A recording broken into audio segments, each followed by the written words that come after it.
بسم اللہ الرحمن الرحیم۔ والدین کی بخشش کے لیے یہ تسبیح پڑھیں، والدین پر سے عذاب اٹھا لیا جائے گا۔ حضرت محمد مصطفیٰ صلی اللہ علیہ وسلم نے فرمایا، جو بندہ یہ تسبیح پڑھ کر فوت شدہ کو ایصال ثواب کرے تو فرشتے اس کو اندھیری قبر سے نکال کر نور میں بدل دیتے ہیں۔ وہ تسبیح یہ ہے۔ ناظرین محترم، ہر مسلمان کی یہ خواہش ہوتی ہے کہ اس کے والدین دنیا و آخرت میں بخشے جائیں اور اللہ کے ہاں بلند درجات پائیں۔ والدین کی خدمت اور ان کے حق میں دعا کرنا اولاد کا فرض ہے، اور جو اولاد والدین کے لیے ایصال ثواب کرتی ہے وہ نہ صرف دنیا میں کامیاب ہوتی ہے بلکہ آخرت میں بھی سرخرو ہوتی ہے۔ نبی کریم صلی اللہ علیہ وسلم نے فرمایا، ہمیں والدین کے لیے مختلف دعائیں اور اذکار بتائے ہیں جن کی برکت سے ان کے گناہ معاف ہوتے ہیں اور ان کی قبریں نور سے بھر جاتی ہیں۔ تو ہمارا آج کا وظیفہ بھی حضور نبی کریم صلی اللہ علیہ وسلم کی بتائی ہوئی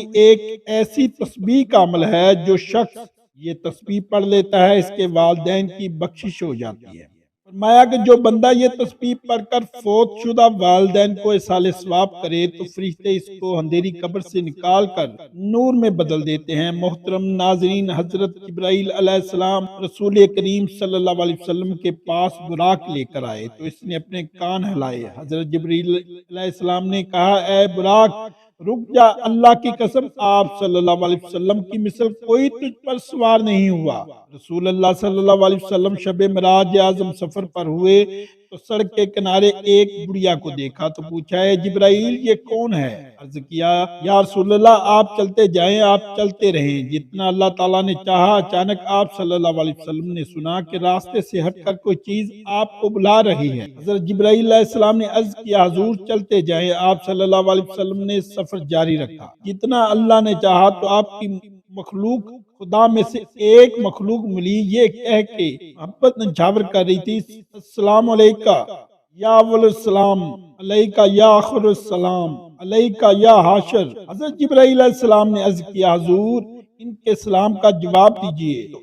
آپ صلی اللہ علیہ وسلم نے سلام کا جواب دیا۔ پھر دوسری اور تیسری مرتبہ بھی اسی مخلوق سے ملاقات ہوئی اور اسی طرح کا واقعہ ہوا تاکہ آپ صلی اللہ علیہ وسلم بیت المقدس پہنچ گئے۔ آپ کے لیے پانی، شراب اور دودھ پیش کیا گیا تو آپ صلی اللہ علیہ وسلم نے دودھ لیا۔ حضرت جبرائیل علیہ السلام نے عرض کیا، آپ صلی اللہ علیہ وسلم نے فطرت کو پا لیا، فطرت کو پا لیا۔ اگر آپ پانی کو نوش فرما لیتے تو غرق ہو جاتے اور آپ کی امت بھی غرق ہو جاتی، اور اگر آپ شربت پی لیتے آپ اور آپ کی امت گروہ ہو جاتی۔ پھر حضرت آدم اور آپ صلی اللہ علیہ وسلم کے بعد آنے والے تمام انبیاء کرام کو آپ صلی اللہ علیہ وسلم کی خاطر جمع کیا گیا اور رسول کریم صلی اللہ علیہ وسلم نے اس رات ان کی امامت کروائی۔ پھر حضرت جبرائیل علیہ السلام نے کہا، وہ عورت جسے آپ نے ان کے پاس جا کر سلام کیا انہوں نے مجھے سلام کا جواب بھی دیا۔ میں نے ان سے پوچھا، تم کون ہو؟ کہنے لگے، ہم پربرو اور نیک سیرت ہیں اور ان نیکوکاروں کی بیویاں ہیں جو پاکیزہ ہیں اور ان کا دامن آلودہ نہیں، جو ہمارے ہاں مقیم رہیں گے اور کبھی کچھ نہیں کریں گے اور جنہیں ہمیشہ ہمیشہ کی زندگی ملے گی اور وہ کبھی نہیں مریں گے۔ پھر میں وہاں سے چلا آیا۔ ابھی تھوڑی ہی دیر گزری تھی کہ بہت سے لوگ جمع ہونے شروع ہو گئے۔ مؤذن نے اذان کہی اور تکبیر ہوئی۔ ہم سب امام کا انتظار کر رہے تھے کہ حضرت جبرائیل علیہ السلام نے میرا ہاتھ پکڑا اور مجھے آگے کر دیا، چنانچہ میں نے ان سب کی امامت کروائی۔ جب نماز سے فارغ ہوئے تو حضرت جبرائیل علیہ السلام نے مجھ سے پوچھا کہ آپ صلی اللہ علیہ وسلم کو معلوم ہے کہ کن لوگوں نے آپ کی ابتدا میں نماز پڑھی؟ میں نے کہا نہیں۔ حضرت جبرائیل علیہ السلام کہنے لگے کہ آپ کی ابتدا میں ہر اس نبی نے نماز ادا کی جسے اللہ تعالیٰ نے مبعوث کیا۔ پھر حضرت جبرائیل علیہ السلام میرا ہاتھ پکڑ کے آسمان کی طرف دروازے تک پہنچے تو حضرت جبرائیل علیہ السلام نے دروازہ کھلوایا۔ آسمان کے فرشتوں نے پوچھا، تم کون ہو؟ فرمایا، میں جبرائیل علیہ السلام ہوں۔ پوچھنے لگے، آپ کے ساتھ کون ہے؟ فرمایا، محمد صلی اللہ علیہ وسلم۔ پوچھنے لگے، کیا آپ کو بلایا گیا ہے؟ فرمایا، ہاں۔ چنانچہ انہوں نے دروازہ کھول دیا اور کہنے لگے، ہم آپ کو اور آپ کے ساتھ آنے والے کو خوش آمدید کہتے ہیں۔ جب آسمان پر پہنچے تو وہاں حضرت آدم علیہ السلام سے ملاقات ہوئی۔ حضرت جبرائیل علیہ السلام نے کہا، اے محمد صلی اللہ علیہ وسلم، آپ اپنے باپ آدم علیہ السلام کو سلام نہیں کریں گے؟ میں نے کہا، کیوں نہیں؟ چنانچہ میں آپ علیہ السلام کے پاس گیا اور انہیں اسلام کیا، انہوں نے میرے اسلام کا جواب دیا اور کہنے لگے خوش آمدید میرے ساحل فضل اور ساحل نبی۔ پھر دوسرے آسمان کا دروازہ کھلوانے پر فرشتوں نے پوچھا کون ہے؟ فرمایا جبرائیل علیہ السلام۔ آپ کے ساتھ کون ہے؟ فرمایا محمد صلی اللہ علیہ وسلم۔ کیا آپ کو بلوایا گیا ہے؟ فرمایا ہاں۔ چنانچہ انہوں نے دروازہ کھول دیا اور مرحبا کہتے ہوئے آپ کا استقبال کیا۔ یہاں حضرت عیسیٰ علیہ السلام اور ان کے خالہ زاد بھائی یحییٰ علیہ السلام سے ملاقات ہوئی۔ تیسرے آسمان پر بھی یہی سوال و جواب ہوئے۔ حضرت یوسف علیہ السلام سے ملاقات ہوئی۔ ہر آسمان پر حضرت جبرائیل علیہ السلام اور فرشتوں کے درمیان یہی مکالمہ ہوا۔ چوتھے آسمان پر حضرت ادریس علیہ السلام سے ملاقات ہوئی۔ پانچویں پر حضرت ہارون علیہ السلام سے اور چھٹے پر حضرت موسیٰ علیہ السلام سے ملاقات ہوئی اور ساتویں پر حضرت ابراہیم علیہ السلام تھے۔ حضرت جبرائیل علیہ السلام نے کہا اے محمد صلی اللہ علیہ وسلم، آپ اپنے باپ حضرت ابراہیم علیہ السلام کو سلام نہیں کریں گے؟ میں نے کہا کیوں نہیں؟ چنانچہ میں آپ کے پاس گیا اور انہیں سلام کیا، آپ نے میرے سلام کا جواب دیا۔ مرحبا اے ساحل نبی اور مرحبا اے صالح فرزند کہہ کر انہی کلمات سے نوازا، اور پھر جبرائیل علیہ السلام مجھے ساتویں آسمان پر لے گئے۔ ایک شہر پر پہنچے اور وہاں سبز رنگ کے نہایت ہی تر و تازہ پرندے تھے۔ میں نے کہا اے جبرائیل علیہ السلام، یہ پرندے بہت تازہ اور نفیس ہیں۔ انہوں نے جواب دیا کہ انہیں کھانے والے ان سے بھی زیادہ عمدہ ہے۔ پھر انہوں نے پوچھا اے محمد صلی اللہ علیہ وسلم، آپ جانتے ہو کہ یہ نہر کون سی ہے؟ میں نے کہا نہیں۔ انہوں نے کہا یہ کوثر ہے جو اللہ تعالیٰ نے آپ کو عطا فرمائی ہے۔ میں نے دیکھا کہ اس میں سونے اور چاندی کے جام ہے۔ یہ نہر یاقوت اور زمرد کی چھوٹی چھوٹی کنکریوں پر رواں ہے۔ ان کا پانی دودھ سے بھی زیادہ سفید ہے۔ میں نے سونے کا ایک جام لیا اور اس پانی سے بھر کر پیا تو یہ مجھے شہد سے زیادہ شیریں اور کستوری سے زیادہ خوشبودار محسوس ہوا۔ پھر حضرت جبرائیل علیہ السلام مجھے لے کر چلے یہاں تک کہ میں ایک درخت تک پہنچا۔ وہاں ہرے رنگ کے ابر نے مجھے ڈھانپ لیا۔ جبرائیل علیہ السلام مجھے چھوڑ دیا۔ میں نے اللہ تعالیٰ کے حضور سجدہ ریز ہو گیا۔ اللہ تعالیٰ نے مجھے فرمایا اے محمد صلی اللہ علیہ وسلم، میں نے زمین و آسمان کی تخلیق کے دن سے تم پر اور تمہاری امت پر 50 نمازیں فرض کر دی ہیں، اس لیے آپ اور آپ کی امت ان کی پابندی کریں۔ پھر بادل مجھ سے چھٹ گیا۔ حضرت جبرائیل علیہ السلام نے میرا ہاتھ پکڑا۔ میں تیزی سے چلتے ہوئے حضرت ابراہیم علیہ السلام کے پاس سے گزرا۔ انہوں نے مجھے کوئی بات نہ کہی۔ پھر موسیٰ علیہ السلام کے پاس آیا تو انہوں نے پوچھا اے محمد صلی اللہ علیہ وسلم کیا بنا؟ میں نے جواب دیا کہ میرے رب نے مجھ پر اور میری امت پر 50 نمازیں فرض کی ہے۔ انہوں نے کہا کہ یہ نہ آپ کے بس کی بات ہے اور نہ ہی آپ صلی اللہ علیہ وسلم کی امت کی۔ آپ نے رب کے پاس جائیں اور کمی کا سوال کیجئے۔ چنانچہ میں تیزی سے لوٹ کر درخت کے پاس آیا تو مجھے ایک بادل نے ڈھانپ لیا۔ جبرائیل علیہ السلام مجھے چھوڑ آئے اور میں نے بارگاہ خداوندی میں سجدہ ریز ہو گیا۔ میں نے عرض کی اے میرے رب، تو نے مجھ پر اور میری امت پر 50 نمازیں فرض کی ہیں، اس کی نہ مجھ میں ہی استطاعت ہے اور نہ ہی میری امت میں، لہذا تخفیف فرمائیے۔ اللہ تعالیٰ نے فرمایا کہ میں نے 10 نمازوں پر تخفیف کر دی۔ پھر بادل مجھ سے چھٹ گئے اور جبرائیل علیہ السلام نے میرا ہاتھ تھام لیا۔ میں جلدی سے پلٹا، حضرت ابراہیم علیہ السلام کے پاس آیا تو انہوں نے مجھے کچھ نہ کہا۔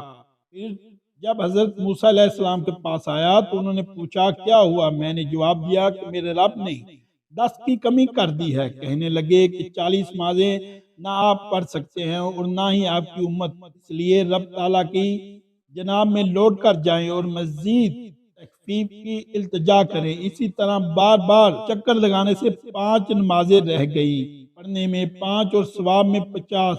حضرت موسیٰ علیہ السلام نے مزید تخفیف کے اصول کے لیے کہا، لیکن میں نے جواب دیا اب مجھے اللہ تعالیٰ سے حیا آتی ہے۔ پھر حضرت جبرائیل علیہ السلام مجھے لے کر نیچے اتر آئے۔ میں نے جبرائیل علیہ السلام سے پوچھا کہ میں جس آسمان پر گیا وہاں کے فرشتوں نے مجھے خوش آمدید کہا اور مسکراتے ہوئے میرا استقبال کیا۔ ایک فرشتے کو میں نے سلام کیا، اس نے میرے سلام کا جواب دیا اور مجھے خوش آمدید بھی کہا، لیکن میری آمد پر مسکرایا نہیں۔ حضرت جبرائیل علیہ السلام نے کہا وہ جہنم کا دروغہ مالک ہے، اپنی پیدائش سے لے کر آج تک وہ نہیں ہنسا، اگر اسے مسکرانا ہوتا تو آپ کی آمد پر ضرور مسکراتے۔ بعد ازاں آپ سوار ہو کر واپس چل پڑے۔ دوران سفر آپ کا